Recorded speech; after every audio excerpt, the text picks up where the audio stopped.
কাজেই আপনারা যখন এত দূর কষ্ট করেছেন, কেন আপনারা এমন কাউকে সুযোগ দিবেন যে নিজের স্বার্থ হাসিলের জন্য আপনার এই কষ্টে পানি ঢেলে দিবে? কেন সেই সুযোগ আপনি দিবেন? কেন?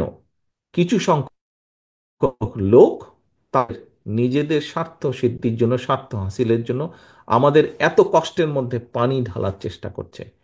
এই যে সারাদিন আপনারা এখানে বসেছেন, আপনি তো সারাদিন গত 8টা 10টা ঘন্টা এখানে আপনি ব্যয় করেছেন, আপনি সময় দিয়েছেন।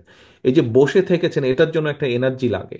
এই যে আপনি এসেছেন, তার জন্য অর্থ খরচ হয়েছে আপনার।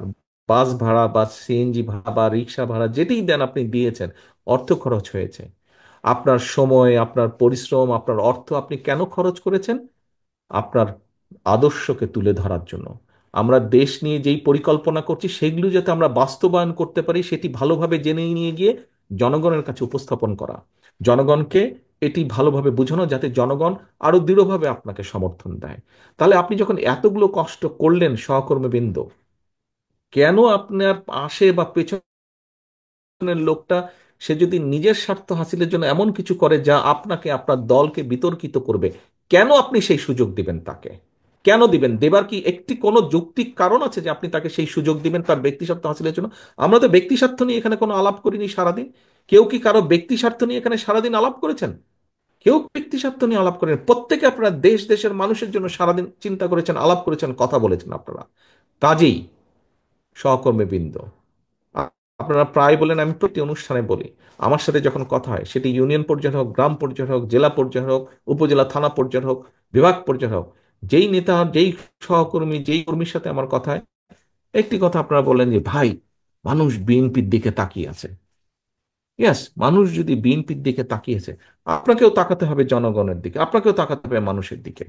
অর্থাৎ এই জন্য তাকাতে হবে, তার কথা আপনাকে চিন্তা করতে হবে, আপনাকে বুঝতে হবে, আচ্ছা, যে আমার এলাকার জনগণ আমি কিভাবে চললে পছন্দ করবে, আমি কিভাবে কথা বললে আমাকে পছন্দ করবে আগে থেকে বেশি, আমি কি করা উচিত, কি করা, এ বিষয়ে আপনাকে নজর রাখতে হবে। এ বিষয়ে শুধু আপনাকে নজর রাখলে চলবে না, শুধু আপনার একা করলে চলবে না। আপনি যে এখানে গলাকে পা ঝুলিয়ে যে এখানে উপস্থিত হয়েছেন, আপনি আপনি দেখুন, আপনার ওইখানে কিন্তু নামের সাথে লেখা আছে আপনি কি, একটা পদবি আছে আপনার। আপনার এই যে গলায় যে কার্ডটা, ওখানে একটা পদবি আছে আপনার। এই পদবিটা মানে হচ্ছে আপনি নেতৃত্ব দিচ্ছেন। আপনার আন্ডারে 10 জন, 20 জন, 50 জন, 100 জন, 500 জন, 1000 জন নেতা বা কর্মী আছে আপনার নিচে যারা, আপনাকে খেয়াল রাখতে হবে তাদেরকে, যাতে তারা কেউ গড়বড় করতে না পারে, গড়বড় করতে না পারে। একটা পরিবারে যেখানে 5 জন, 7 জন, 8 জন, 10 জন ভাই বোন থাকে, দুই একটা একটু দুষ্টু টুষ্টু থাকে, ওগুলোকে একটু টাইট দিয়ে রাখতে হয়। ওগুলোকে টাইট দিয়ে রাখতে হয় যাতে দুষ্টামি না করে, ওই পাশের বাড়ির আমটা যাতে ঢিলা না মারে।